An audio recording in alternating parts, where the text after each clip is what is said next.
Hello and welcome to Season 3 of the Peter Palmer podcast, where we attempt to read every issue of The Amazing Spider-Man week by week, and also review movies for like half an hour at the start. My name is Mike, and with me, as always, Sammie. is my co-host. Sammie. Thank you, Sammie. I always announce myself when I walk into a room. I just walked in. You just walked in. Yeah, I did. Yeah. I was a bit You're late, sorry guys. early on your cue. Oh, my bad. Okay, well maybe we should have like walkie-talkies or something to like keep us like up to date with each other. We have phones, but I think walkie-talkies might be more reliable. Yeah, exactly. Yeah. Longer battery life. Just better, like, in general. Cooler looking. They got cool names. Yeah, that's true. You never see in movies these days kids talking like on their phones and you go, yeah, that's cool. I want to do that. Yeah, but when you see walkie-talkies, you're like... Yeah, you watch like E.T. or something and they've got walkie-talkies. Yeah, You're like, hell yeah. Do they have walkie-talkies in E.T.? I don't know. Do they have walkie-talkies in Stranger Things? Yeah, definitely. That seems like something they'd do. Yeah. Because it's a strange thing. Remember the 80s when we didn't have mobile phones? Yeah. That's right. So if you're a new listener, because this is a new season, do you want to explain what happened last two seasons? Am I going to do a Louise? Yeah, do a Louise. That's really hard for me to do because I barely remember. We'll very poorly explain what the first two seasons were. So season 1 wasn't intended to be a season. It was just the first 12 or 13 episodes of the podcast. They weren't good. We wouldn't advise you listen back unless you really enjoy us. Yeah, that's all we have to say about that. Because the first like 5 episodes of that, we're figuring out what this podcast even is. Yeah. We still are, to be honest. We still are. Yeah. We're trying to figure out what works best. But season 2, we introduced a narrative element. Yes. Which involved Ben Mendelsohn and Eric Bana running away from a dimension called Dimension C because there were fugitives from the Hollywood cops, Chris Hemsworth, Chris Pine, Chris Evans, and Chris Hemsworth. Did I miss one? No, you said Hemsworth again. Chris Evans, Chris Hemsworth. Chris Pratt. Chris Pratt. I always forget Pratt for good reason. So forgettable. Because they killed Kevin Spacey. Obviously, yeah. Not the 4 Hollywood Chris's. Mendelsohn and Banner killed Kevin Spacey. Yeah, they killed Kevin Spacey. In Dimension C. Chris's were after them. They came to this dimension and popped into our podcast for a bit. Yeah. And that all wrapped up last week. So that's all done, dusted in the bin. Yep. So we're done with that. But because of all that time travel shenanigans and dimensions, who knows if that may pop up again in the future. But I think for now, we're just going to keep it simple, back to basics, as they say. Here comes back to basics. Yeah, I'll pretend that worked. Okay. But yeah, it's a podcast where we're trying to read every issue of the Amazing Spider-Man comic books. Yeah, they're pretty good. And so far, we're up to issue 65? 64 and 5. 64 and 65. Shiggity 5. And look, we probably can't recap for you the first 65 issues, 63. No, definitely not. Yeah, there's just too much. We just know that Peter Parker is a fucking Chad. Yeah, if you're familiar... Jesus Christ. If you're familiar... If you're familiar with the Peter Parker character, then you can probably follow along what we're talking about. And the villains and everything. Basically, if you've watched the Sam Raimi Spider-Man films, you'll be good because you know who all the characters are. Yeah, essentially. Mm.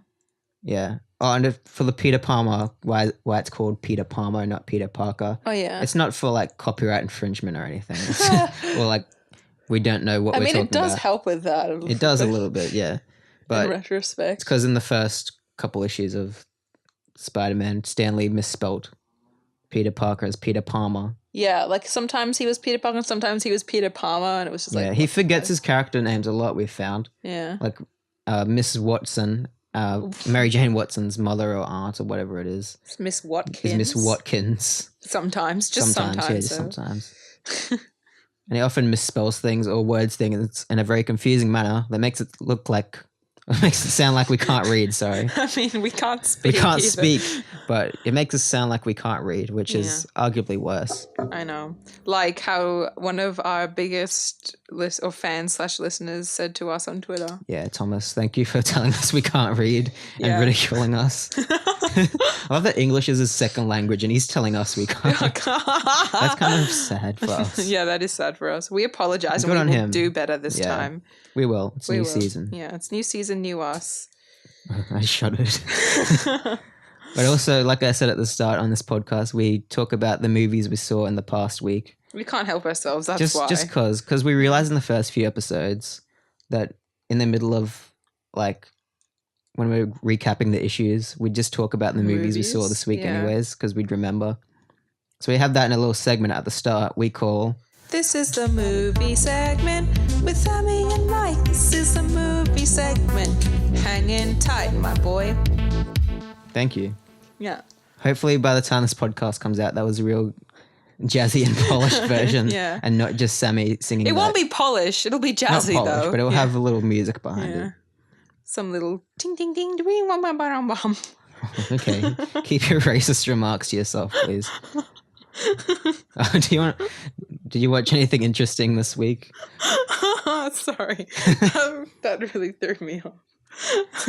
Or should I talk about what I watched? Okay, so Brightburn, we watched that today. Oh, that's true. I already forgot about it. Yeah, that says everything you need to know about that movie. Next. It's a shame. I thought it was going to be at least, at least a nice little horror flick. I thought it would be at least a B on the tier list, but it's definitely like C, low C's, D's, you know what I mean? It's like just gets a pass. Yeah, just. I don't know if I'd be compelled to watch it again. No, especially I have to pay for it, which makes me sad because I like supporting independent original films. Yeah, not like franchise ideas and stuff.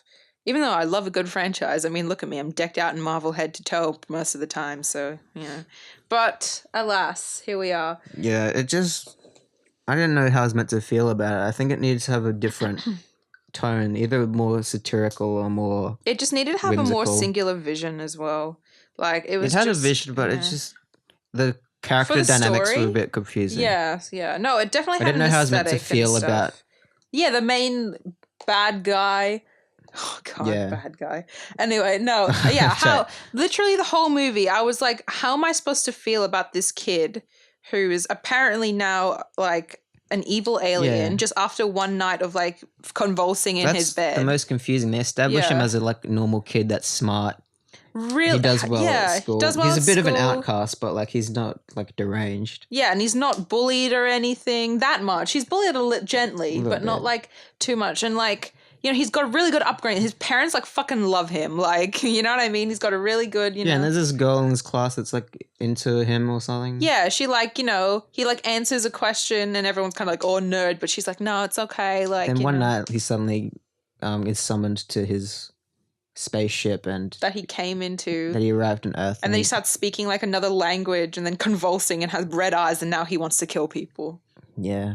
Which is just like, okay, well, that's... Which could be interesting if, they tried to get their son back, but it just seemed like, I don't know. The whole time they were like, it's happening. And they didn't do anything. They were like, he's something, he's not normal. But they were like, no, it's okay. And then after they had the big conversation, like, And the kills were overly gory where I was like, am I meant to find this amusing or am I meant to be horrified? Exactly.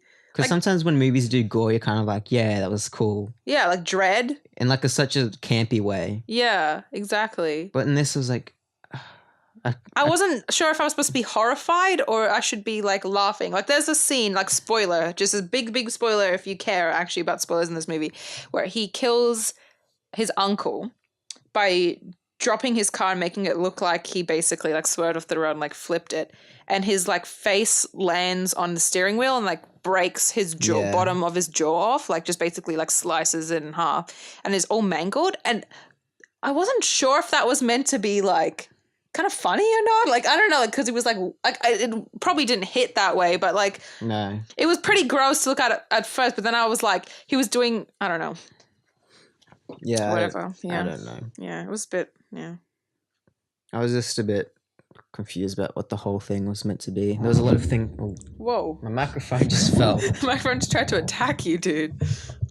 No, there's lots of things in that movie that was set up and didn't have a payoff, which was annoying. Yeah. I think they're purposefully trying to subvert your expectations, but like this led to unsatisfying conclusions Ending. to characters. Yeah, exactly. And it didn't feel like a tight story. Because when it like started going in a happened. direction and then you thought you knew where it was going in like in a way that in your head like that would be great, it just went in the exact opposite and you were just like, oh. Yeah. Okay. And then the credits Billie Eilish plays. Oh my god. In like the most like fucking weirdly cut sequence ever. Like yeah. The credits had a more like whimsical and not satirical, but had like that dark comedy kind of tone to it. Yeah, it's got, you know, what's his face from Michael Rooker pops up, yeah. He's there. I don't know, man. Doing his little Alex I thought it was going to be a whole nature versus nurture story. Yeah, that's what I thought too. Like, because the whole deal with Superman is that he's an alien that if he falls into the wrong hands, he could be raised completely poorly. But he happens to land in the nicest people in Kansas. Yeah. And he ends up being... Gets like the best upbringing ever and like becomes like a really model citizen. And being an inspiration to all of us. Yeah. But in Brightburn... It seems like that happens, but and then it gets skewed just randomly. And I thought it'd been more interesting if he had a more troubled upbringing or there was conflict with his parents. Like in Chronicle? Exactly. The movie we watched afterwards. Yeah. Because we're like, that was like Chronicle, but not as compelling. Yeah, literally. And I have issues with Chronicle, but it's more with how it's told more than the characters. And I love Chronicle. Yeah, it's really good. Good movie. I just think Chronicle does it better with you see the downfall of this character. Yeah, like you see the highs, the lows, and it makes sense as to why he kind of has this break, because it happens in real life. Like powers are not like kids that have those kind of upbringings like do break like that, and they do have like mental like psychotic like fucking Dane DeHaan's character, like if this wasn't he didn't get superpowers, he'd end up shooting up somewhere. Yeah, or like harming himself or harming others in a way, or like, you know, hurting like the people he loves the most. Like that's like the whole thing. He's like pushing the people he loves the most away because of like what's going on. I just don't like that it's a found footage movie. It doesn't make a lot of sense. They have to contrive reasons for it was, but now it's not. And you look back at it and you're like, if this was just a proper shot movie, this would be a classic, like a cult classic. Definitely. For sure. Oh, Josh Trank, where did you go? Where did you go? Where did you come from? Where did you go? You know, they should, I don't know. Yeah. Anything else did you watch this week? I watched Catch-22. Fuck, it's so good. Okay. You keep telling me about the show, but I don't know what it is. Catch-22 is a catch where if you're, you know, in World War II, if you just happen to find yourself in World War II and you are a bombardier or an air pilot, and you're not insane. You're the only person that's not fucking insane, right? Because you don't want to be up in the air. You don't want to be up there, you know, risking your fucking life just because, you know, thousands and thousands of people you never met are trying to kill you. Like, that's fucking insane. Anyway, you want to get grounded, right? So you go, hey, maybe I should pretend I'm insane because they'll have to ground me. So you go to the doctor and you're like, doctor, I'm insane. You have to ground me. And he's like, no, you're not. You know why? Because if you're insane, you'd be up in the air and you wouldn't care because you have no interest in your self-safety. And then you're like, shit, well, I can't, you know, if I am sane, then I want to be grounded. You know what I mean? It's a kind of catch-22. It's like... Okay. That's kind of what the whole shebang is. But the book is amazing. I read it when I was a teenager and I'm reading through it again. But... Who's in it? Is this the one with George Clooney? The guy from not Into... What's the one that's... It's a kind of similar title to It Follows, and it came out kind of the same time, but it's not. It Comes at Night. Yeah, that is a movie that didn't come out around that when that came out though. Oh, okay, never mind. Yeah, but it Comes at Night. It's got that guy. Joel Edgerton. No, the other one, the younger one. He's got really beautiful big brown puppy dog eyes, and he looks very sympathetic. He's got a look that's similar to Kit Harington. Okay, I can't remember. He plays Captain Yossarian, which is the main guy. Right. And that's on Stan, isn't it? It's on Stan. It's got George Clooney. It's got House, whatever his... Hugh Laurie. House. Hugh Laurie's in it. When I think of House, I think of Doctor Strange, because Doctor Strange sounds exactly like he's doing a House impression. He does. That's actually a good point. I think you'll find our well equal to yours. Our? Christopher Abbott. Do you get what I mean? How he kind of looks like Kit Harington? Yeah, I see that. Yeah. Wait, yeah, he does. Yeah. He's in Comes at Night? Yeah. Yeah. He's the other guy. The other guy, yeah. That's not Joe Edgerton. I was thinking of his kid. I'm like, isn't his kid like mixed race or something? No, not the kid. No, yeah, Christopher Abbott. He's really good. Like one of the best. Like it's got really good performances all round. Okay. But yeah, anyway, he does look like Kit Harington. All those guys in that photo look the same. I mean, they're all white men. So exactly. What do you want? Also, the guy from Bad Times at El Royale plays Major. Bellboy. Yeah. Yeah. There's a character whose name is Major. Because he's a major and his name is Major. So he's Major. Yeah. Well, speaking of white people that look all exactly the same and majors with funny names, I saw Book of Mormon last night, the stage musical. Hello, my name is Elder Price, and I would like to share with you this most amazing book. Hello, my name is Elder Cunningham. Yeah, it's great. It's hard to. I can't recommend you go out and see it unless it's playing near you. Exactly. If you're in Brisbane right now for the next couple weeks, but I haven't seen it, but I really want to. Yeah, if it comes to you, if you haven't seen it yet, then I'd say definitely check it out. It's from Trey Parker and Matt Stone, who of course did South Park and Team America and all that stuff. So it's that kind of sense of humor, a little bit toned down, but not super toned down. Yeah, because normal people watch musicals. Yeah. There were a lot of old people in there. Like, do they get this humor? Like, there's a general called General Butt Fuck Naked or something. I am General Butt Fuck Naked. Oh my God, That's a funny little running bits and gags. But I couldn't tell all the white people apart because I was sitting really high up and far away. Like a balcony seat. So, yeah it was an interesting view though because you could see the whole layout of the stage from above. Yeah. That is the kind of spot where I'd want to watch a ballet from so I can see everything. Anyway. Yeah, it was great. Great songs. It's funny all the songs are spaced out really well. There's not any dead air. It's just bam, bam, bam. I think we went for 2.5 hours or something, but it whizzed by. Nice. Yeah, because when it wrapped up, I was like, oh, that's the end. Oh, that's nice. I like it when you're watching something and then you're like, oh, it's the end. But if I had to fault, one little thing is that I think it ends a bit too quickly and neatly. It's kind of oh, yeah, that ended.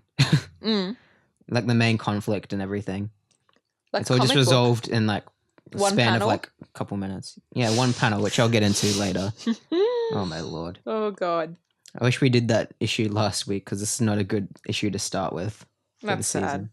Sorry. It's kind of a two-parter as well. It is. Because my one kind of didn't make sense. Yeah. Sorry, I know I already talked about it. I just want to quickly just say something about Catch-22. Okay. It's only 6 episodes, if that convinces you to watch it. It's really different to the book. That probably will convince you not to watch it if you've read the book. But trust me, it's still good in its own way. George Clooney directs some episodes, and the ones that he directs are the best episodes. Okay. And holy shit, the cinematography is amazing. The setting, it's colorful, but it's got a bleak, really depressing kind of setting, but it's hilarious at the same time. So funny. Not as funny as a book. The book's so funny. But yeah, anyway, that's all. I'll stop talking about it. I just love it. I'm rewatching it next week with Josh. So nice. Because I haven't been a big fan of the stuff George Clooney's directed in the past, from what I've seen. No, I can't remember. I think he did Monuments Men and stuff like that. And I've just been, okay, George. Yeah. You do your thing. Yeah. No, but what's that other one he directed? I'll look it up. Hold on. Keep talking. Sorry. No, but this to me just hits on another level. I don't know why more people aren't talking about this. Of course, everyone's talking about Game of Thrones, but because it's Game of Thrones. Don't get me wrong, I like Game of Thrones, but man, this is good TV. It's so perfectly put together in a way that I can't really explain, and it's different than the books, and it's its own thing, and I love that. Even though it takes the best and most important bits from it, and kind of has this really sad but true, but hilarious kind of message on war and men. Nice. Oh yeah, I forgot to mention at the start, if you want to skip to around to the segments of the show, I've got time codes in the description of wherever you're watching. Yeet. So yeah, if you want to just listen to where we recap the comics, you can do that. If you just want to listen to the bit where we talk about movies, you can do that. We don't mind as long as you're having a good time. And give us feedback. Have a good time, my baby. But Suburbicon was the other movie he directed. Suburbicon. Which I never ended up seeing because I thought, Yeah, I was meaning to watch that one. Yeah, because the Coen brothers wrote it, didn't they? It's got a good premise too, I know. But, no. It's got Matt Damon, hey. Yeah. Yeah. Weird. A few other movies I watched this week. I'll rattle through them quick. I watched Remember Me starring...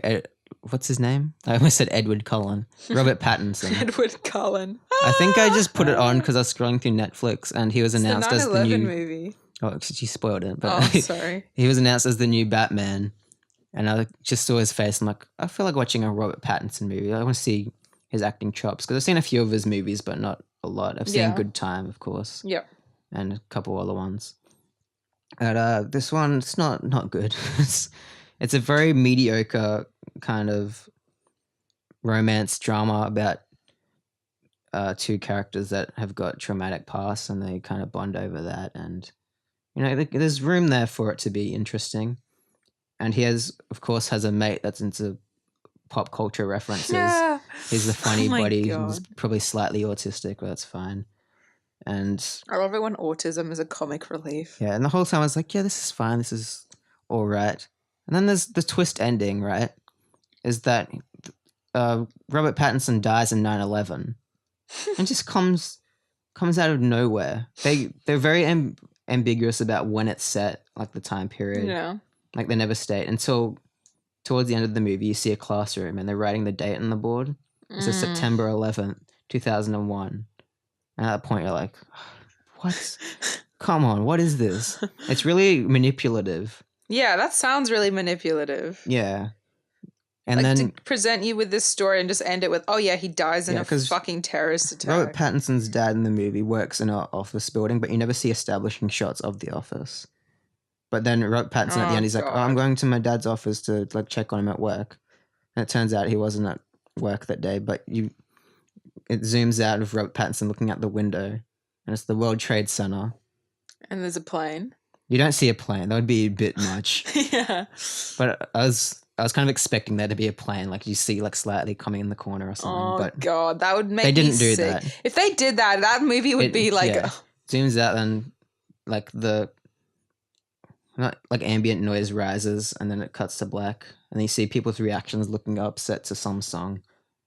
And why did this person who wrote/directed this just want to like make a fucking... I want to know what came first. Yeah. If they had this romantic drama and then they didn't have an ending, so like he dies in 9/11. I don't know. I don't know. Or if they wanted to make a movie about someone who died in 9/11, make you empathize with the character and make you think those people that died in 9/11 were real people. Like, everyone knows that. Yeah, that's why it's so sad. Like, that's why it's a fucked up part of, like, American history. Like, you don't need a movie to tell us that. One of the most distasteful twists of all time. And that is really distasteful and manipulative. It wasn't even a very good movie to begin with, so I don't care that I'm sure a lot of people didn't like it just for the ending. Yeah, that's why it got bad reviews initially. I can imagine that would just put a sour taste in your mouth.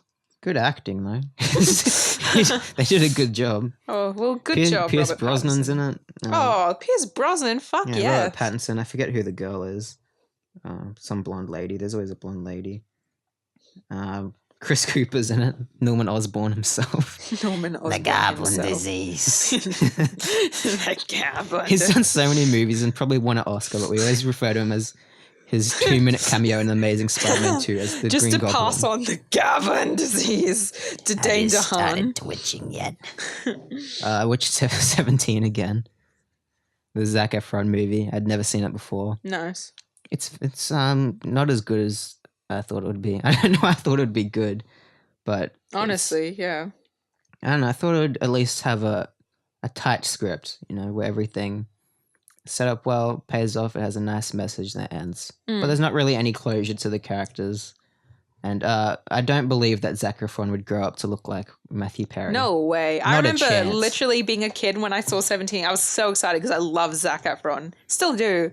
And as a kid being like, oh my God, 17 again. And then like, realizing like, what the fuck? Like, is he meant to look like that when he grows up? Because like, I'm not here for that. Like, I'm so angry by that. Like, oh my God. I know. Zac Efron does a good cry in it. He does some good bits of acting. Yeah. But overall, the whole thing's just... they don't have as much fun with the premise as I think they could have. There's been other movies with a similar premise that have done it better, like 13 Going on 30. Yeah, I love that movie. And even Josh doesn't know that movie. He didn't even 13 Going on 30. Yeah, because I was talking. I was like, "Oh, have you watched 13 Going on?" He's like, "What's that movie?" I'm like, "What?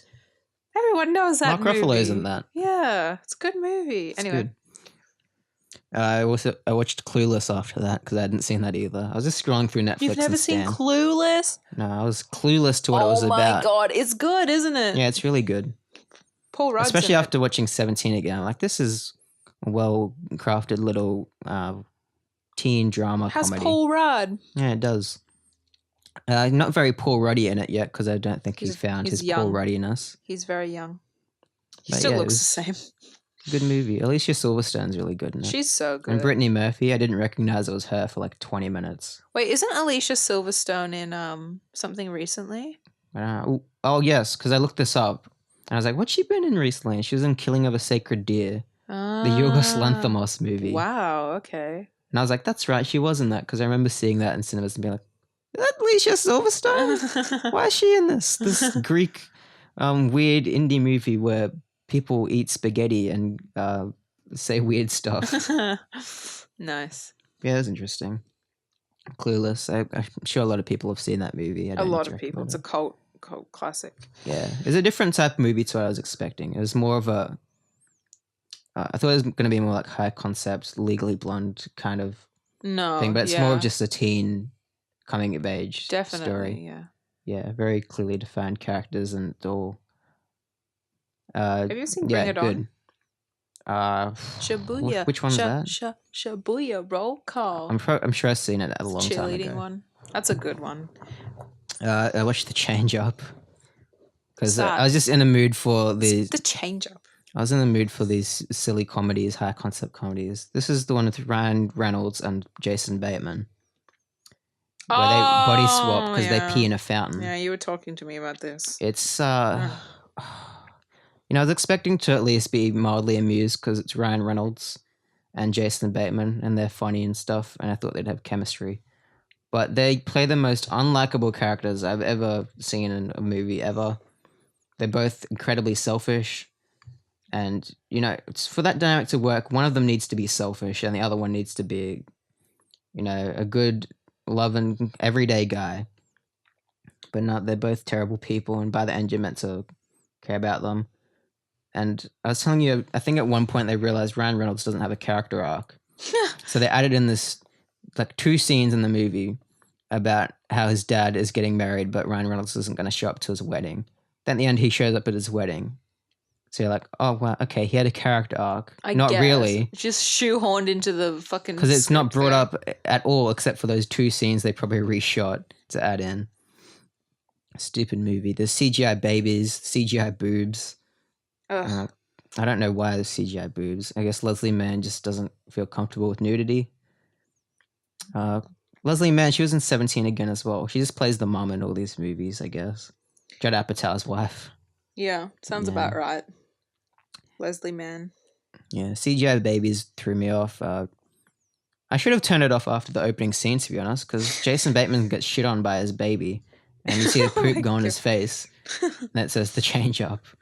I'm like, is this the movie we're in for now?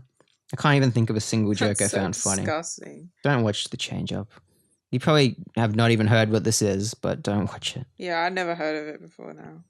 And to end on a good note, I watched Punch Drunk Love this week for probably 3rd or 4th time because I think that's a great movie. It's a good fucking movie, dude. It's so good. I love Paul Thomas Anderson, dude. PTA in the house. What? Such a great director. I think that and Magnolia are my favorite movies of his. Magnolia. Yeah. Both pole ends of the Paul Thomas Anderson spectrum. Polar opposites, you mean? What did I say? Polens? I thought I said polar. Oh, you might have, but I heard polens. Okay, polar opposites of each Yeah. other in terms of his filmography. But it's a really good movie. It's almost a deconstruction of Adam Sandler tropes. I think he definitely wrote the role for Adam Sandler because it uses his strengths in a really interesting way. Because you know how he always has violent definitely. outbursts in his movies. Yeah. Like he always plays a character with anger management issues and social anxiety. Yeah. And they really bring that to the forefront in this, like, bits where he just freaks out or But it's not done in has like a panic attack. yeah, it's not handled in the way it's handled in like Adam Sandler films. No, where it's like, handled as if he's like an actual person. yeah. Like there's this scene where he calls up a phone sex line, but it's all done in one take. Oh, And, yeah. you feel the my anxiety. God. It's so uncomfortable. So Yeah. uncomfortable. And that becomes like the main conflict of the movie Yeah. because he gets scammed by them and they're like, you owe us money. And they beat him up and all this stuff. Has this weird crime plot to it. Oh, and Philip Seymour Hoffman, the best. Yes. I miss him. I did Wish he too. was still around. Oh well, we can't bring the dead back. I laugh every time at the bit where Adam Sandler calls him up and Philip Seymour Hoffman's like, shut up, shut up, shut up, shut up, shut up, shut up, shut up. Oh, I need to watch it again. It's such a good movie. Adam Sandler flies over to wherever Philip Seymour Hoffman lives and just walks in. Philip Seymour Hoffman just looks at him and goes, fuck you. Yes. All these bits. And stop saying more because I want to watch it and actually remember. It's only 90 minutes as well. It's so short. Yeah, it is good. It's short. And it manages to capture like a feeling of anxiety through the music and the way it's shot, but also that feeling of romance really well. So we'd can do both of those things within the span of like a scene.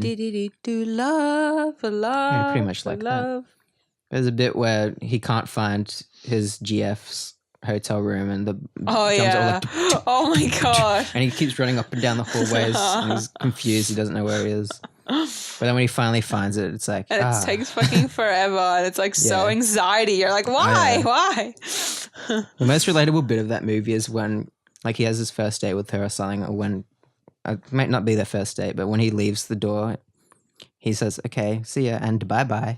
Then he walks out and he's like, and bye-bye, and bye-bye, and bye. Oh, fuck, so fucking stupid. Whenever you like leave a friend, you say like I don't know, something Sayonara, Before you left. my dude. before you leave, and you're like, why did I say that? Yeah. That's me leaving work. Yeah. Or you interact with a stranger and you just slip out something like, Something like isms, you know what I mean? Like, Yeah. and you're just like, why? and Why? bye-bye, Yeah. and bye-bye. There's that whole subplot where he's trying to exploit a loophole and like coupons on chocolate pudding or something. Yes. I know, it's a good movie. Oh my god. Oh fuck. You keep reminding me of bits in that movie, and I'm just like, yes, I remember. I want to watch it again. It's a very good movie. fucking It's so well chocolate shot too. pudding. Camera direction, perfect. Perfect movie. I think that brings us to a segment we call Spidey Recap of the Week. It's the comics that we read. Week to week, 2 of them. I did one, Sammie did the other one. Here it is. There we go. Cool. I open my phone and it's a picture of fucking what's his name? Christopher Abbott. Look at his fucking eyes. Look at the beautiful man. Jon Snow looking ass. Yeah. Get What time her. we at? I do this every week as well. Okay. About half an hour in. The Amazing Spider-Man. No. I have to do mine first. Oh. I had 64, you had 65. I Sorry. wasn't doing mine. I was just reading out the title of the issue. It looked like because you had. Okay, Sorry. no, You had the nothing, cover. nothing happened. Okay, I was just saying the Amazing Spider-Man for no reason. Don't call me out. She was just saying her favorite movie. Yeah. No, fuck you. That's rude. That should be an offense. Huh? What? I said that should be an offense. It is. That's why I was like, fuck you. Yeah. It's worse than saying sukabliat. Thank you. This one's called The Vulture's Prey. It continues from the one I did last week. Yawn, Vulture. I know. Yawn. If you listened last week, or if you didn't, it was believed a long time ago that the original Vulture, Adrian Toomes, had died we found out he was alive, and he broke out the second Vulture out of prison named Blackie Drago. Why is that And his name? Don't ask I us. don't know. And he broke him out of prison to beat him up, essentially, and prove that he's the better Vulture than Blackie Drago. He just wanted to be the alpha. And he won. And now, how did Spidey get a sore shoulder? Because he had a sore shoulder for a while. I don't even know, honestly. He briefly brings it up in the issue I read. And I'm just now that he's defeated Blackie Drago, Vulture's going after Spider-Man. But Spider-Man's a bit weakened. Oh no, that's right. He fell off a building at the start of last issue and landed on his shoulder. Yeah. There you go. So he's still got a sore shoulder from that. And now he's going to go up against the Vulture. Yawn. Oh yeah, there's a new artist, isn't there? Oh yes, true. Who is it? Why doesn't it say? It doesn't say in mine, dude. Oh, it'll say back, won't it? Don Heck. Oh, he's not new, but he's done some of them before, but I think they've been alternating between him and John Romita. You can really tell when it's like one after like another difference. Dude, why aren't my pages loading? Okay. Okay, so it starts off, we got J. Jonah Jameson yelling off the building. And he's like, the battle of the century just happened, and Peter Parker isn't here to like take photos of it. Boo. And Robbie Robertson comes in, he's like, JJ, it's all good. I found one of our photographers, oh Jesus. I like how his name is Robbie Robertson. Like, what the fuck? Is his name really Robert Robinson? No, it's Joe Robertson, but they call him Robbie as a nickname. Gotcha. I think we figured that out a couple weeks ago. All right. I don't know how it works. I have a very short memory. I'm actually legally a goldfish, so. Dude, show me your goldfish license. Blub, blub, blub, blub, blub, blub, blub, blub, blub, blub. Oh, nice, dude. Yeah, Are you playing Animal Crossing while No, I'm reading? not. I'm not playing Animal Crossing while you're reading your issue, okay? Okay. Bow, bow, bow, bow, bow, bow. Bow, bow, bow, bow, bow. Robbie Robertson comes in with a new photographer, and he's like, okay, this dude can take the shots. Peter Parker, who knows where he is. And Vulture comes swooping at Spider-Man. Swooping at They get into a Spider-Man. bit of a tussle, you know, it's usual Spider-Man stuff. Vulture takes a swing at him, Spidey jumps out of the way, hides on the wall. Vulture's looking for him. He finds Spidey on the wall. Spidey grabs his wing. Vulture hits him. Spidey slaps him back. Schlap. And he's trying to not use his left arm because it's still hurting. Oh, that's sad. He tries to use some webbing. This is literally what's happening, by the way. There's not much else I can explain. Because it's a fucking Vulture issue. It's an action sequence. They are saying stuff, but it's not very interesting. It's like, oh, you expected that webbing to work, did you? To tell you the truth, I did. Entertain some such bizarre notion. You know, just usual. I swear, like, whenever they do a Vulture issues, because I just feel lazy, they're just like, oh, just fucking whatever. Man, there must have been demand for it because they brought back the original Vulture. All They had a new Vulture and then they brought back the OG, so it's like maybe people in the letters section were saying like, we missed the old Vulture. Blackie Drago's no good. We miss the old Vulture. The never cold Vulture. And we see this new photographer taking pics and he's like, oh no, I'm running out of film plates, Mr. Jameson. And then Jameson's like, you can't now, I want shots of Spider-Man's finish. And Robbie Robertson's like, oh look, Spider-Man and Vulture have been dragged off the chimney and they're coming right towards us. Bruh. And you see Spidey and Vulture heading towards the bugle. Bugle. Robbie gets knocked in the head accidentally by either Vulture or Spidey swooping by. Who cares anyway? It's just Robbie. Oh, Robbie. He's great in the movies. Yeah, he is. And the real movies. And Spidey's like, they're lucky I only grazed them. Is he threatening Robbie and Jameson? Like, I was about to say, excuse me, they're what? lucky I only grazed them. Oh boy. Oh boy, it was What they deserve. Robbie Robertson's cheering on Spidey. Vulture starts breaking stuff, you know. Stuff. And debris starts falling. And Jameson's like, we'll be crushed. Move out the way, Robbie. And Robbie gets hit by debris. Oh, and, debris hit him? Yeah.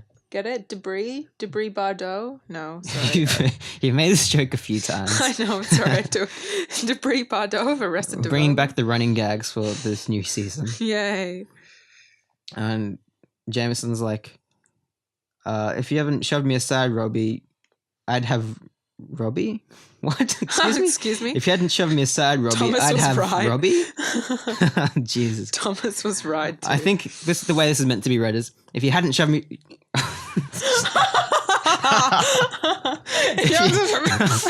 No, Tell me what to do. Because read that. It says, if you haven't shoved Okay, me I'll try aside, to read it. Robbie, I'd have Robbie. But the way it's meant to be read is... If you hadn't shoved me aside, Robbie, I'd have... Robbie, what? No, I think it's meant to be, if you haven't shoved me aside, Robbie, I'd have Robbie. Like he's trying to wake him up. Oh, okay.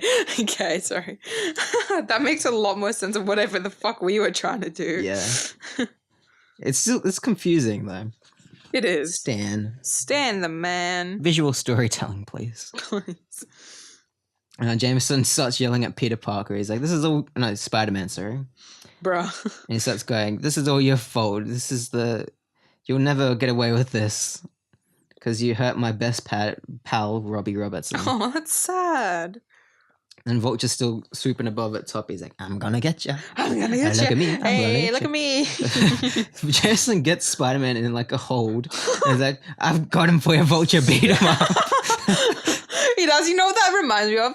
Anyone with siblings out there, like more than one sibling, you would know when like you hold down and you get held down by one of your siblings, your other siblings are, all right, I'm coming for you. Starts fucking bashing you up. That shit's fucking sad. That's sad. Yeah.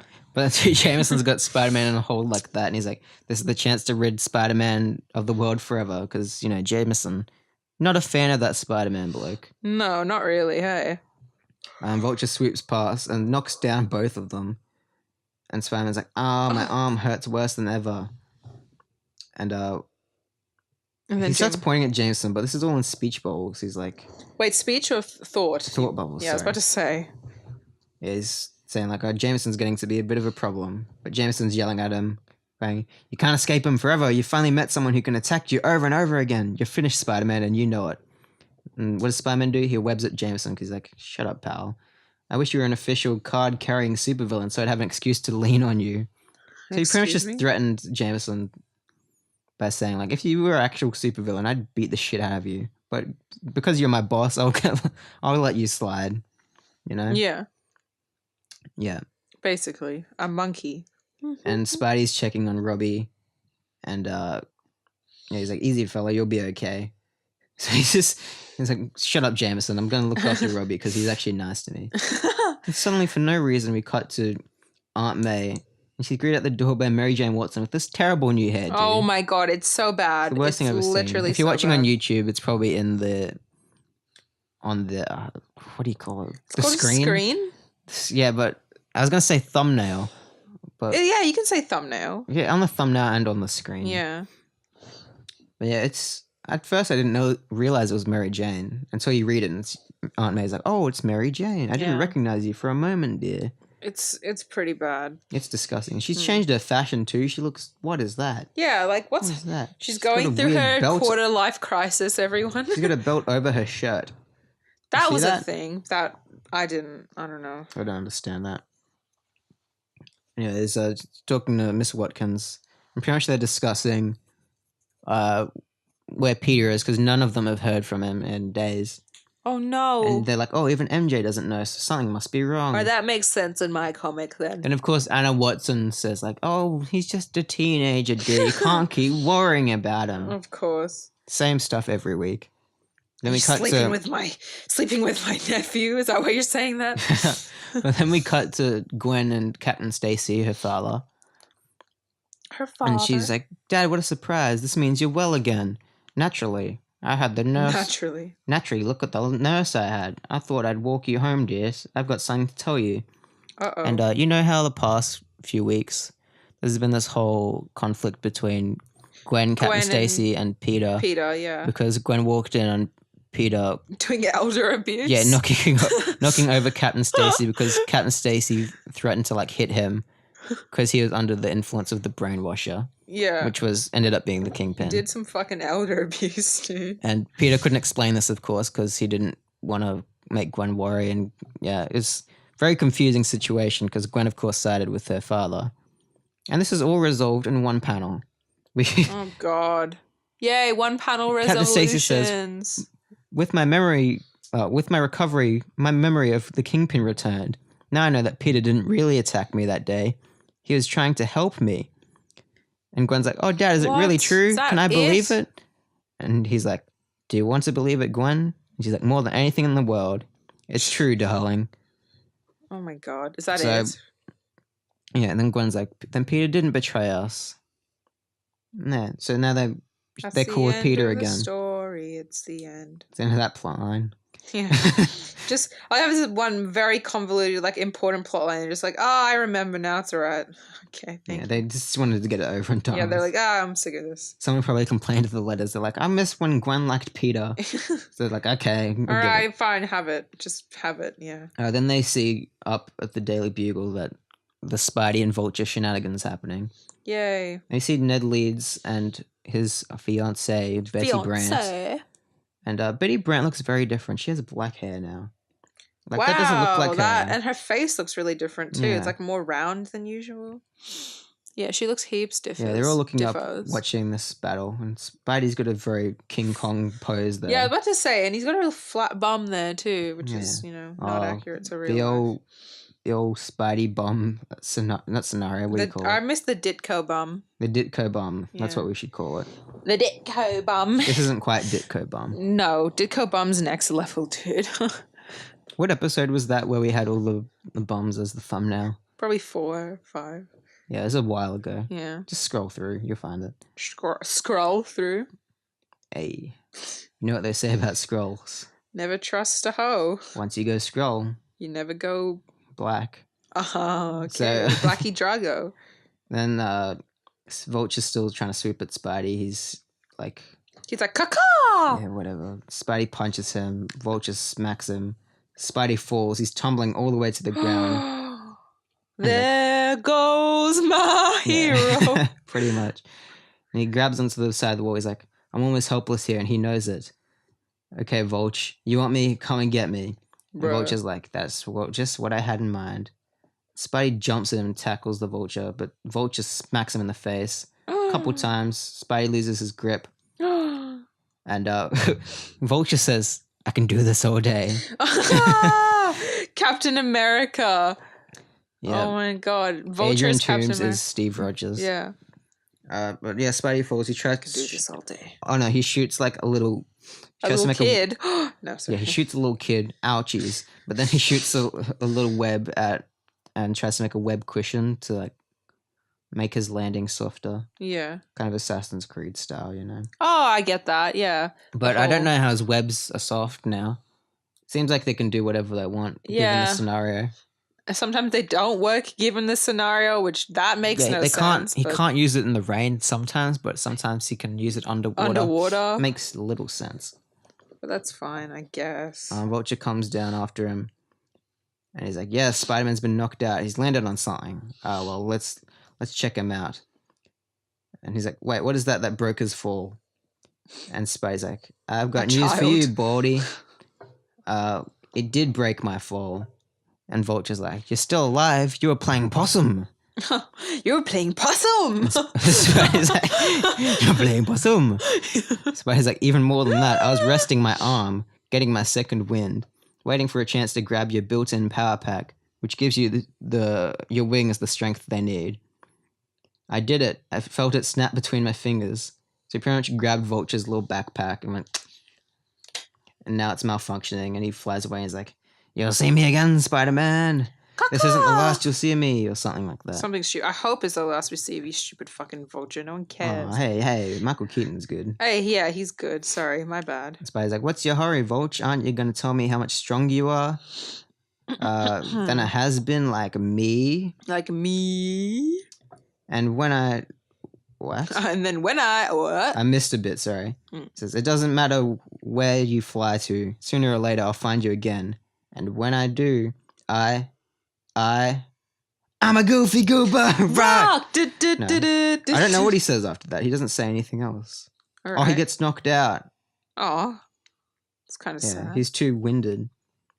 He just faints. Yeah, he's Is like, I. oh no. Oh. Well, there's like 5 pages of speech bubbles where it's like, "I'm getting hazy, head spinning.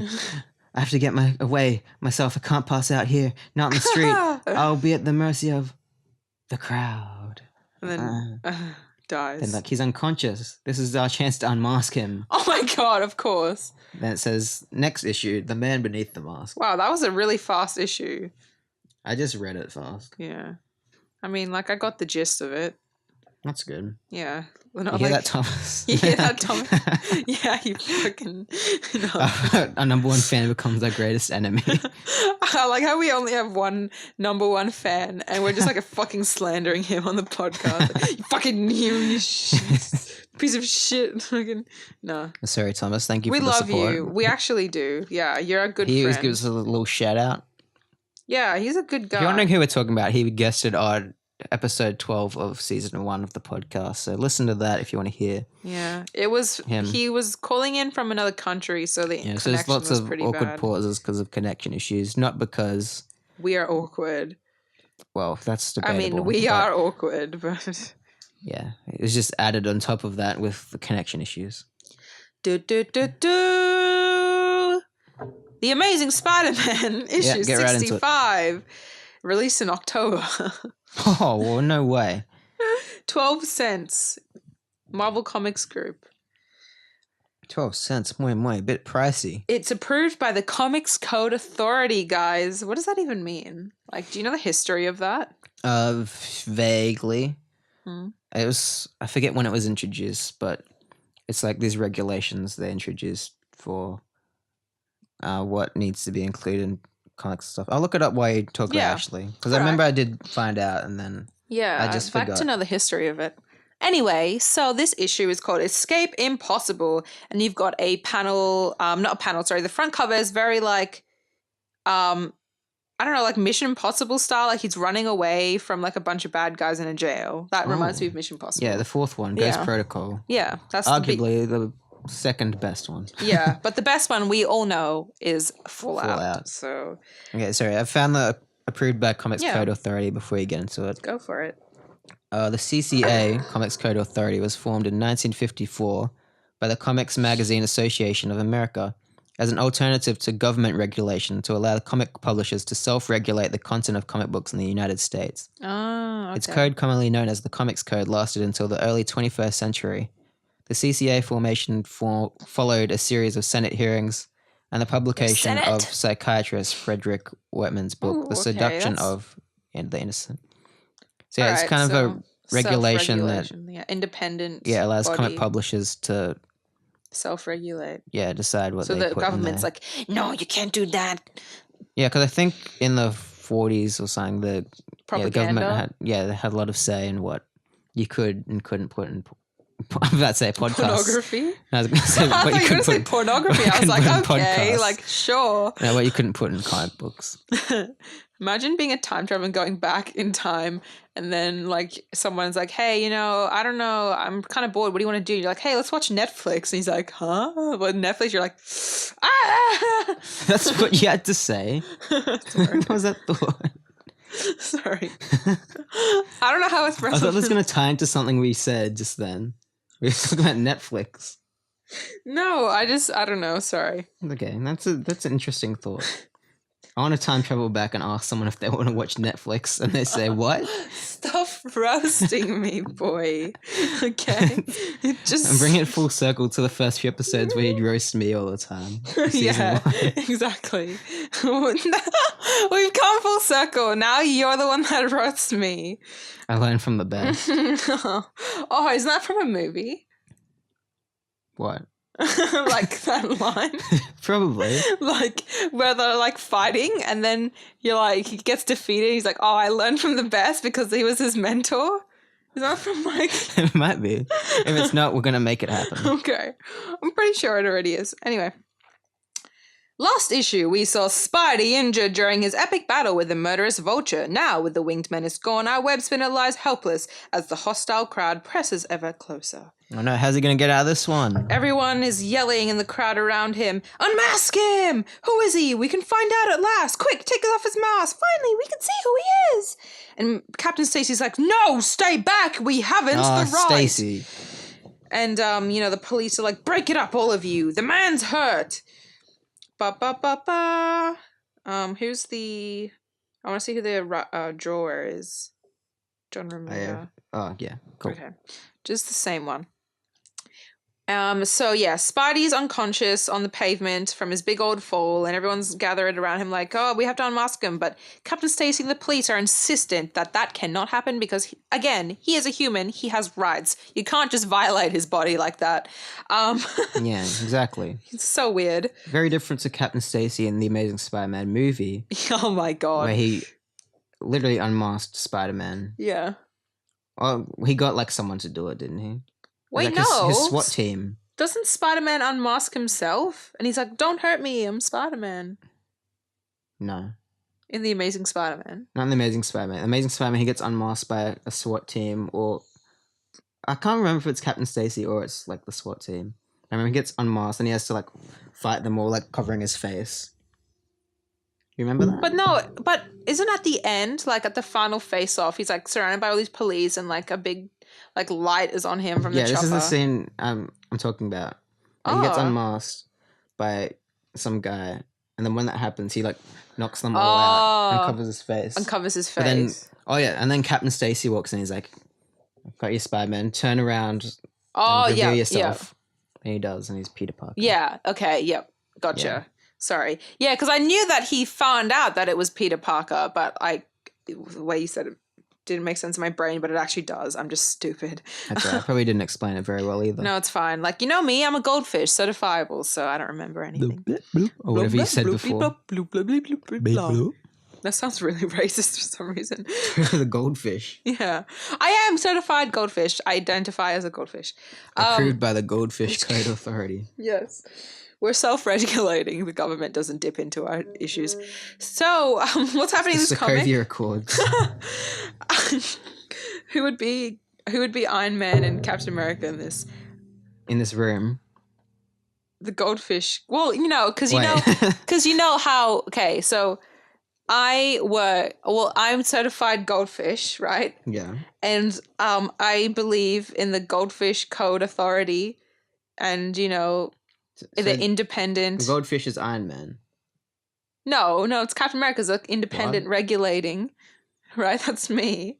Okay. Okay, I believe in that. But maybe say another goldfish is like Iron Man. They're like, no, we have to be regulated by the government. I don't know why we're arguing this. Well, wait, hang on. I thought the goldfish regulation in this weird scenario is meant to be like the Sokovia Accords, which is what Tony agrees with. Sorry. So I was thinking like this, the goldfish agrees with the goldfish. Why are we talking about this? And I was also thinking because goldfish have very like limited memory and they just do the same thing over and over again. Yeah, it's kind exactly. of like Tony Stark. Yeah, no, that's true. Sorry, what were we talking about? I'm a goldfish, so I don't remember. Comic books, I think. Yes, that's right. So Gwen is super worried all of a sudden because she just remembers Peter Parker. She's like, oh no, where's Peter? He'd been on the roof when the battle started, but no one's seen him since. So she's worried sick. I always say his name wrong. Fuck. J. Jonah Jameson sees the racket going on. He walks up to the scene. He's like, hey, hold it. Don't take that mask off without me. I want to be there for this moment. I've waited for so long. And then he gets there and it turns out that Spidey's being loaded. His unconscious body's being loaded into a police van. And he's got like hospital guys there. What are they called? Paramedics. And J. Jonah Jameson's furious. He's like, my newspaper's been crusading to learn who that wall-crawling weasel is for years. And now we can find out. So what's stopping us? And Captain Stacy calmly explains to him, he's like, dude, he's got his rights. He's helpless. We can't do that. You've got to press charges against him in the way the law does it. So I thought you said the Lord does it. The Lord Goldfish. This is my new religion, guys, coming into season 3. I've been accepted into the Goldfish Society. I'm so grateful. And the Lord Goldfish is who I worship, aka Jason Momoa, aka Aquaman. So, yeah. What do you know? Yeah, just thought you wanted to know. Anyway, let's continue. Gwen is going through like the wreckage and stuff, and it turns out that no one's been found, injured or like harmed. But no one's also seen Peter, so she's like, Peter would be safe, but where is he? Like, why did he vanish? I wonder why. So she goes running to her dad. She's like, Dad, there's no trace of Peter anywhere. Nobody knows where he went. And the crowd's getting moved along by the police in the background there. And Gwen just starts bawling her eyes out. And she looks fucking adorable there. Look at her. So cute. Crying, yeah. I'm sorry. I like... No one looks cute when they cry, dude. I know no one does, but she looks cute there. Like, I don't know. It's comic books. So, you know, anti-gravity tits are in comic books. So there you go. Sorry about that. Comic book. Thank you. Gwen is like really upset, and he's like, it's fine, you know, he's probably at the lab getting his photos developed right now, sweetie. Like, don't you worry your pretty little face. And she's you know, crying some more, and he's like, you know, nothing will happen. If you hear anything, he'll be at the infirmary with Spider-Man. Call me there. Well, I mean, not he will be, not he as in Peter, he as in me, like Captain Stacy. Oh my God, I'm so... Okay, sure. It's so confusing. I'm so sorry, everyone. So J. Jonah Jameson is back checking on his best friend. Hey.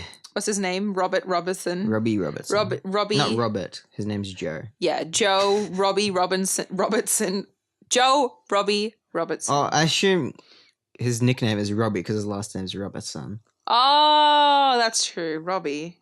Then so why would Robbie Robertson would be incorrect. Yeah. So just Joe Robbie. Robertson or Robbie. Yeah. We'll just call him Robbie because that like much better to say. Yeah. So yeah, he's checking on his friend Robbie, and he's like, "Big news, Robbie! The police have Spider-Man." And he's like, "I'll be with you right. I'll be with you. I'll be right with you." Oh my God, I can't read. "I'll be right with you, JJ." And you know, he doesn't even ask him about his fucking injuries, which is like, you know, pretty sad, but it's all right. He's like, "What about the Vulture? Did he get away?" And J. Jonah Jameson's like, "Yeah, who cares though? Something big's finally happening. We stopped Spider-Man. Look at him in this panel. He looks like a raging bull with a cigar in his he fucking looks just teeth." like Robert De Niro. He does. Big ass fucking eyebrows. And he's like, "You know, even though that bleeding heart do-gooder Stacy stopped everyone from unmasking him, it's only a matter of time until we really find out who he is." And that looked like a scuff drawing of his face. But Robbie says, "Correct me if I'm wrong, JJ, but wasn't the web singer Lawrence fighting?" Fishburne. Oh, that's sad. He's not that ugly. Oh, okay. I mean, like, you know. Add a gap to his teeth, and that's Lawrence Fishburne, right? Are you angry, John Wick? Yeah. I'm the bad guy. Imagine if that played. I would have an aneurysm, like right then and there. I would have a stroke. But he's like, "Yeah, it wasn't, you know, Spider-Man trying to protect the city from the Vulture," but JJ's like, no, I think that's what he wanted us to think, as he always fucking says. Anyway, now that we've absorbed some jolly Jamesonian philosophy, let's turn to the prison infirmary. Okay. Spider-Man's being wheeled into the infirmary. And, you know, but threat or not, the motionless masked captive is placed under continual 24-hour guard by the concerned constabulary. I don't know what a constabulary... Constabulary? Yeah, it literally says that. I don't know what constabulary is. And then, "I agree with Mr. Jameson," says a nurse. "We should unmask him. We may never get such a perfect chance." And the doctor says, "Forget it, friend. The police commissioner himself has personally ordered hands off. He wants to check out with the city's legal eagles." So, you know, basically, it's a no-go on unmasking Spider-Man. I love that Spider-Man's in a hospital bed, full costume. Yeah, like, they're not even going to check out his fucking injuries. Like, they're just like, yeah, just leave him in there. He could be dead for all they know. Or it's like that bit in... Oh, I was going to spoil Catch-22. No, it's fine. Sorry. See, mate, sorry, I stopped for a second. I'm like, what would you think I'm trying to spoil in that moment? I was trying to imagine, but anyway. "I think the commissioner's decision was a wise one, Mr. Nelson," says, what's his name? Captain Stacy. Yeah, so sure. as long as he's kept under guard.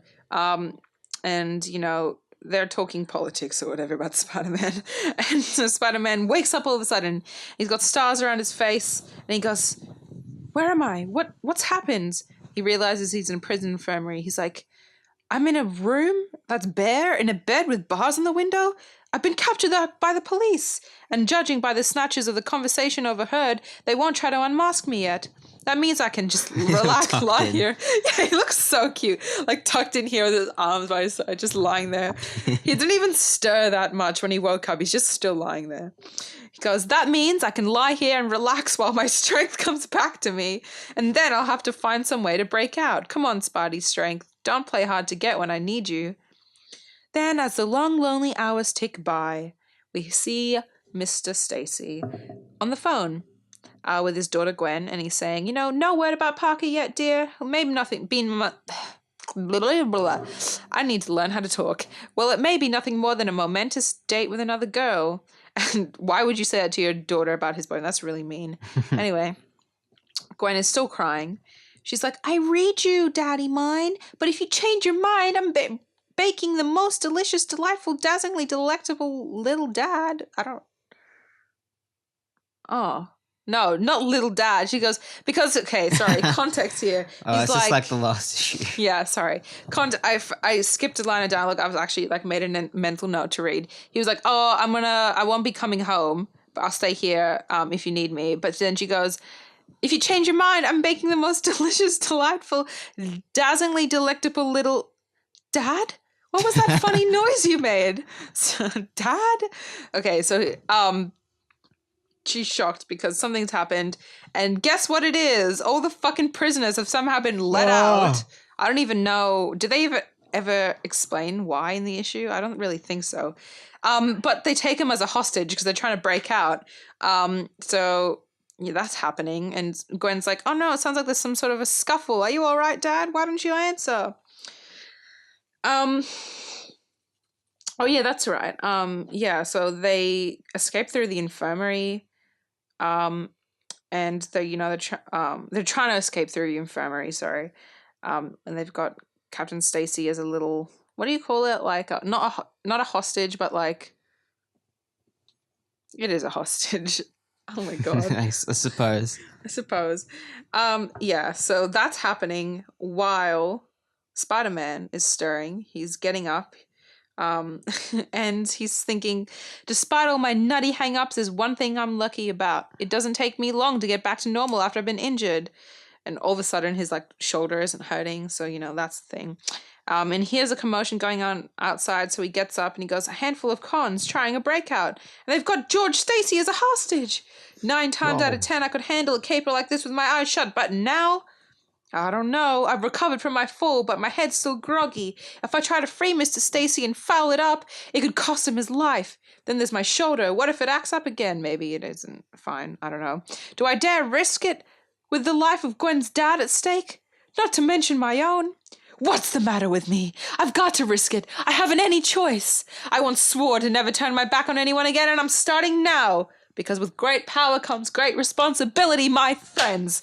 All right. Did he say that? No, I'm just adding extra flair. I'm sorry, everyone. Do you reckon he's ever said that?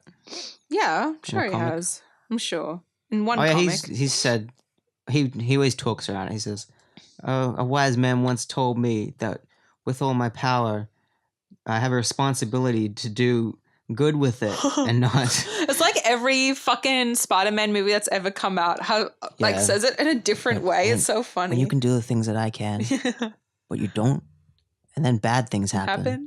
They happen because of you. Yeah. Thank you, Tom Holland. And Tony looks at him and he's like, oh, he's talking about me. Oh, he's talking about me. Bad things are happening and I can stop it. I should probably stop it. And he's giving me a reason to sign the Sokovia Accords. Because it's all about me, Tony Stark. This is not a kid talking from past experience. This is about me, Tony Stark. Me. Anyway, Tony Stark. He's dead now, so I can't complain about him anymore. With great ability comes great accountability, Miles. Yeah. What's the great power comes great responsibility speech in that? I mean, they literally say it a few times, but there's a bit as well where it's like... Well, his dad talks to him in his dorm and he goes, you can be anything you want, Miles. You're the best of us. But it isn't really a great Like the bit where Peter B. Parker comes in, he's like... what does he say? I mean, Miles literally starts to say with great responsibility... with great power comes great responsibility. He says, shut up. Yeah. He literally tells him they said it like word for word a few times, but Yeah. I think when they come in and like reassure him after his uncle dies is like the great, Oh, yeah. yeah, because they're like, it happened to all of us too, and that's when we learnt that you can't save everyone, but you Yeah. can give it a good go, can't you? Yeah, exactly. And Spider-Man's like, That's the thing about this job, Miles. Miles, you can't Save everyone. Bloop. That's him wiping away his cartoon tear. Boop. Bloop. Anyway, let's continue with this comic. Yes, continue, please. So Spider-Man just goes in to bluff it because he wants to kind of like, not make this situation dangerous, but still save Captain Stacy. So he goes in and he says, "Is that a private party, boys, or can anyone join in? Hey, it's Spider-Man." So that's why they had them extra guards, say the guards. Is he leaning on the doorway like Tom Holland? Yeah, he's like... And kind of like, yeah. Sup, guys? Yeah, literally. Whoa, you're the Avengers. Or whatever he says. What does Tom Holland say in the interview when he first meets Robert Downey Jr.? He's like, I love the one where it's like, if you really cared, you'd actually be here. And then he steps out and he's like, oh my God, it's Robert Downey Jr. Yeah, it's so good. Oh, it's such a good edit. Anyway. So they're like, oh, let's jump him while we can, boys. But Spider-Man's, hey, you got it all wrong, group. I want to join you, not stop you. Hey, if it means he, says one of the, not guards, I keep calling them guards, the prisoners. He's acting like Peter B. Parker right now. Yeah, he really is. He's just kind of walking in. So like, guys, I want to join you. Yeah, that's what I'm doing here. His poses and everything. Like, it's so Peter B. He's Parker. so, like, stilted and like... Yeah. If only you could see the pose Mike's doing right now. We considered filming this season. Should we do it? Let us know on Twitter and you got to give me warning though, because I got to wash my hair and not look like a fucking homeless person. Note every time we record, If you guys want to know what my hair looks like right now, think of a yellow pom pom. That's pretty much it. Okay, a dirty one too. One of the guys is like, "Hey, if it means what? Oh, hey, if he means it, we can use a guy like him." And Captain Stacy's got his mouth covered, so he can't say anything, but he looks very disappointed here. He's like, what the fuck, Spider-Man? Spider-Man. I'm sorry. I really need water, but we don't have any in here. Oh, that's sad. And one of the guys is like, I don't like how he never helped any of us on the outside. Why should he want to help us now? But he's like, help us? I wouldn't be in here if not for that crummy punk. I should say we polish him off right now. Which makes me think, like, yeah, that's kind of true. Like, Spider-Man being in a prison is kind of like all the people and, like, women and children being in the crypts during the battle for Winterfell in Game of Thrones. It's like, you're putting yourself in a purposely bad situation here, guys. Like, most of these people you probably apprehended and put in jail and bashed up in the process, too. Anyway, Spider-Man thinking, nuts! He must be one of the dozens of the petty hoods I've put on ice in the past few years. So they try to zoink him. They get in a bit of a tussle. He throws him aside. Zoink. He hits the dab. He hits the dab, yeah. He literally, you got to put that in the YouTube video, dude. Hitting the dab. And he grabs one of them by the scruff of his collar and he goes, he says, don't do it, webhead. Look behind you first. And he looks behind him and someone's got Captain Stacy by the neck. And he goes, one more move and this guy gets it. You wouldn't want that to happen, would you? And Spider-Man's thinking, he's threatening Captain Stacy. My only chance is to bluff it through, though. And he smacks him in the face, like literally bitch slaps that guy. And he goes, what do you want with him? It's no skin It's no skin. I burped twice trying to say that. Oh, no. It's no skin off my nose.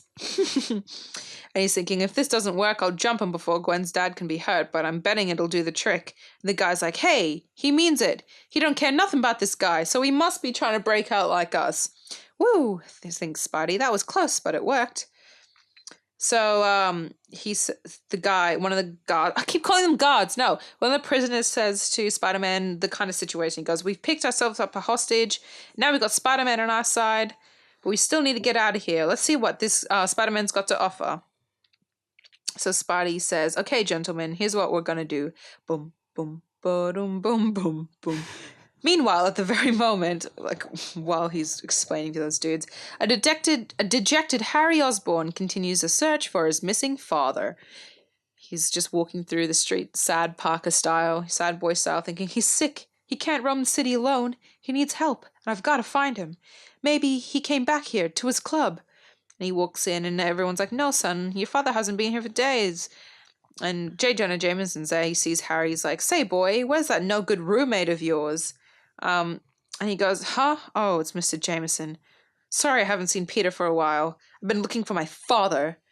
And J. Jonah Jameson says, "I thought he was at the hospital getting a checkup. What happened to him?" "That's what I'd like to know," says Harry. And he kind of like just flips him off with words. He just J. Jonah Jameson's like, he'll be okay. He knows how to take care of himself. But if you see that crumb Parker, you can tell him for me. And then before he can finish his sentence, Harry's just like, "Fuck off, dude. Like, tell him yourself. I haven't got time," and walks away. Is that MJ? Yes, What's it is. going MJ. on with her hair? So he's walking through the street, and he goes, like Woody Harrelson at the end of Venom. I was just about to say, just, you know what she looks like? The Wendy's girl. Like the fucking yeah. Anyway, so he sees Mary Jane, and Mary Jane's just like, "Oh, like, hi, guy." It makes her look acting all 45. high and shit. It really does. It looks so bad. "What's the bit, boy? You look like you lost your last Thrillin' Dylan disc." I don't really know what that is, but, 60s reference. And Harry says, "I wish that was the only thing bugging me." And he thinks all these things to himself, like, "If only I knew what made my dad act so strange. I'd never seen him so angry, cold. He seemed to get worse every time the Green Goblin and Spider-Man was mentioned, but I can't put the pieces together because I'm an idiot." He literally thinks that. No, I think that. Anyway, so he just walks away from MJ, and MJ's like, "Man, you're just a barrel of laughs. How did Rowan and Martin never make it without you?" Another 60s reference that I don't understand. "We'll say hello to the other swingers at the funeral home." So I feel like every issue just needs to have a bit of MJ in it for no reason at this point, but oh well. I guess so. Okay, interruption time is over. So back to the Bluecoats. The police are like, "There's a break at the infirmary. That's where Spider-Man is. Come on, boys, let's get our shotguns and shoot all these prisoners." That's literally what it says. It's weird. Wow. Weird change of pace in Spider-Man comic. But will they? Let's see. So Spider-Man is thinking to himself, "So long as Gwen's dad is in danger, I can't do anything to jeopardize his life. I've got to think of myself too. If I don't break out, and they're sure to unmask me sooner or later." So he says, "Follow me. I can get you out by breaking the bars with my bare hands." So he climbs up the wall and goes up to the window and breaks out like that, bending the bars. And he says, "I'll find us an escape route. I'll find us an escape route in the yard outside. While you guys get past the guards down there by holding Stacy in front of you, I think you know what I've got to do." So he gets out, and he's kind of devising a plan in his head as he goes along, where the only way to really like break out Captain Stacy is to pick them off one at a time. So he's gonna get to the master fuse box and make it really dark so they can't see what's happening. So while that's happening, the guards are kind of like, not kind of. God, I gotta say kind of like, it's like really bad. So the guards like kind of yeah. I'm basically Peter Parker and the Amazing Spider-Man. So would you or we could do something else, or like you know what, forget it, you're a loser, Peter Parker. Movie ends. Yeah. No. Anyway, so the guards are facing off with the prisoners while Spider-Man is finding the fuse box, and he sees this guy. I don't really know who he is. He was in the issue earlier. I think he's like the warden or something of the prison. So they see him, but he webs them up, and he's like, "Sorry, guys, I would try to explain it to you, but you would never listen." And as he's trying to go on along with this mission, like it's a obviously very high stakes hostage situation where he, Captain Stacy could be killed at any moment if he just takes too long. But he sees a phone and he thinks, "Hey, I should call Aunt May. She hasn't heard from me in a while." And so that's exactly what he does. Why right now? Why it couldn't wait? I have no idea. The police station? Yes, this is. They could easily like trace that, or literally like someone could walk in. Oh my god, I know. So stupid. Anyway, so he calls his Aunt May, and he like takes off his mask to talk so he doesn't sound muffled, and his face is scarfed, dude. He's got a bruised eye and like costume would be so sticky. Yeah. And Aunt May's like, oh, you can't hear what she says right now, but Peter says, Aunt May, this is Peter, the first chance I've had to call you. I'm fine, but I've been real busy. She says, I was so worried. Where are you? I can't tell you right now, Aunt May. You've never kept things from me before. There's something wrong. I just know there is. Why won't you tell me whatever it is? I want to help. She fucking is on the verge of having another heart attack, to be honest. And Pete's like, oh, I never should have called her. I gotta hang up now, Aunt May, but I'll be back real soon. Please don't worry. I promise I'm okay. And he slams the phone down. He's like, shit, I've really done it now. I'm such a fucking fool. But anyway, he continues with his mission immediately and thwips the fuse box and rips it off.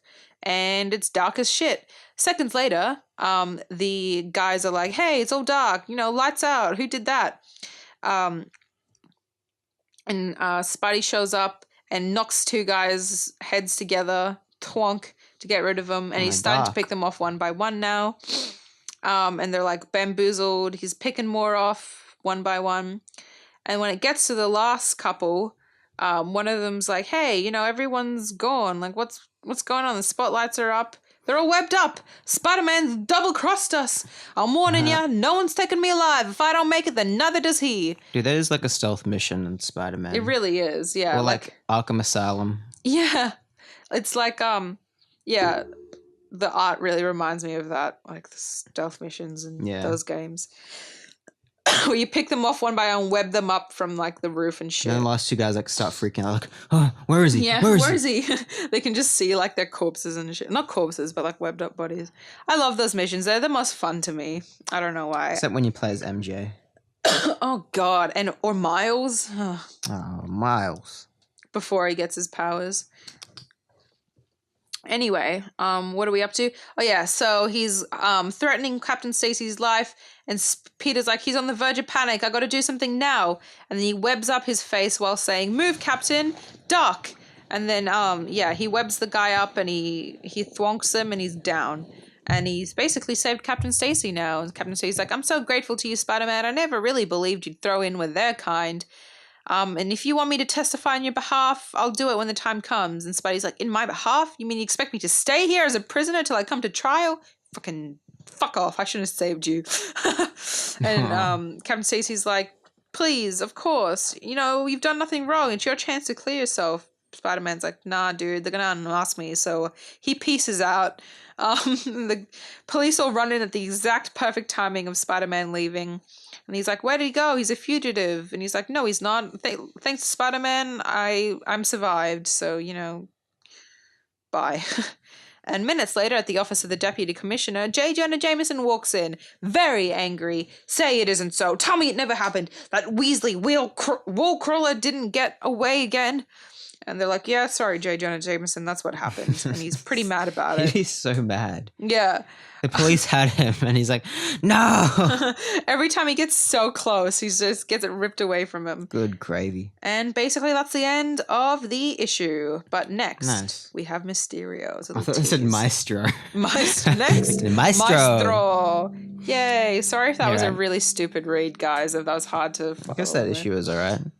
Spider-Man woke up in prison. And I liked it better than the Vulture one, that's for sure. He pretended to be a crook to get on their side. Then he just turned off the lights and beat them up. Is that what happened? Yeah, pretty much. Nice. Oh, yeah, I think we both liked that one better than the Vulture one. Harry looking for his dad. What do you, the listeners, think of those issues? Which one was the better one? Yeah, which one did you guys enjoy? Which one did you comprehend more? Yeah. That's probably a better question. Well, here comes final segment of the show, which we like to call Did We Get Fan Mail? We probably didn't, but let's find out right now. Hey, so let's I like how you were singing in the different key to like the bass line that I started before like you brought it in. I was like confused. I'm so sorry. That's right. You're gonna add music under it, so they won't even know what you're talking about. Yeah, exactly. Make it in key. I can't really do that. I'm not that good. So you can pitch shift in Adobe Audition, which I edit the podcast. It sounds so scuffed. Yeah. You think it's going to sound good either way. True. I already forgot how the song went. But let's see if we got any comments on Instagram. This is a new segment of the show. We haven't done this before. We check out our social media. Yeah. This is how. I guess we could read out the stupid comments where people like plug their stuff on Instagram. Yeah. You always see those like automated, but they copy and paste. I hate those. A hashtag that says podcast. Oh, this one was my favorite. This one made me laugh. This is a comment from Plan A radio song submissions. This was on our latest Instagram post about season finale last week. Yeah. And he said, "Yo, you're the one they sleeping on, 100. Submit your music to planaradiostation.com." So obviously he just clicked around on... Yo, you're the one they sleeping on. He obviously clicked, like searched hashtag Spotify or hashtag iTunes and just copy and pasted this. That's so stupid. Thing. It's like, yo, they sleeping on you, dog. I hate that. I thought that was amusing. Did we get any other comments this week? We got the one from Thomas. I'm just saying on Instagram first. Any story reactions? Any DMs? I didn't see any notifications. I think this was from a couple weeks ago, but it was on our Infinity War / Endgame week where we did commentary and review. Oh yeah, that's a few weeks ago. And a comment says, "Love this one," but it's just a poster of Avengers Infinity War. Love this one. It's like, okay, you like the poster for Avengers Infinity War and Endgame. Good for you. Imagine if we posted a photo of the poster for Spider-Man Far From Home and they said, "Love this one." Oh, that's right. The posters for Far From Home came out recently. They look disgusting. Awful, just fucking bad. Like, there's no other way to put it. I'm not surprised considering like how the Homecoming ones looked. Yeah. But Spider-Man looks like Boss Baby. Yeah. Jake Gyllenhaal looks... Face. The thing is, Spider-Man looks almost like he's drawn like digital art. Yeah. Jake Gyllenhaal looks like a poorly photoshopped like face smooth thing. And Sam Jackson just looks like he's plonked from another movie's marketing campaign. And just like stuck in there. Man, what the fuck? Like, Sony, what are you doing, honestly? Yeah, I know. Their marketing team's so weird. The Men in Black stuff too, where it's like Guru Mondays. Here comes the Man in Black. Yeah, that was such a weird thing. On Twitter, Thomas Lee of Filmcast tweeted us a couple of times about last week's episode. Okay. He said the one we mentioned earlier where he said, "Yeah, I can kind of understand your guys' recaps, but it's not always very clear what's happening in the comic because you guys read bad." Just give it to us straight, you know. I'm glad he did. Thank you for the criticism. Yeah, so we're gonna try. We're gonna do our best to read better. Read good. Sorry, not read better. We're gonna read good. We're gonna read good because we read bad. Yeah. And also another one he sent was, "I cried at least 15 times during season 2 finale of @peterpalmerpod. Do you want to cry too? Check them out." It's true. I cried 8 times. Yeah, Jonathan died. Oh, you spoiled it. Oh, it's already happened. Yeah, true. I mean, it's like watching Endgame. It's like watching a series. It's like watching Endgame, but you haven't seen Infinity War, and you're like, "Hey, you spoiled it." Hey, you spoiled a movie that came before this. No. Hey, apparently Josh liked that tweet. That's funny. Really? Yeah, because I was looking at who the liked Thomas it. One. Yeah. Do we have anything else? We have Facebook, but no one does anything on that. I doubt anyone Gmailed us this week. Gmailed. Yeah. Here comes No, they didn't. Gmail. So yeah, that does it for the show this week. Sorry if this season premiere.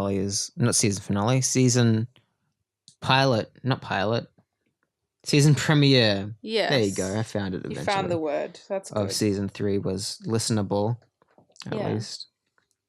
Let us know if you have any ideas for new segments, new things we can improve on.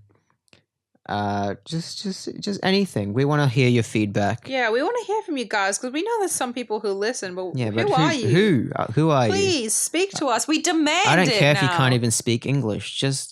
We don't even care if you can't speak. Yeah, just type.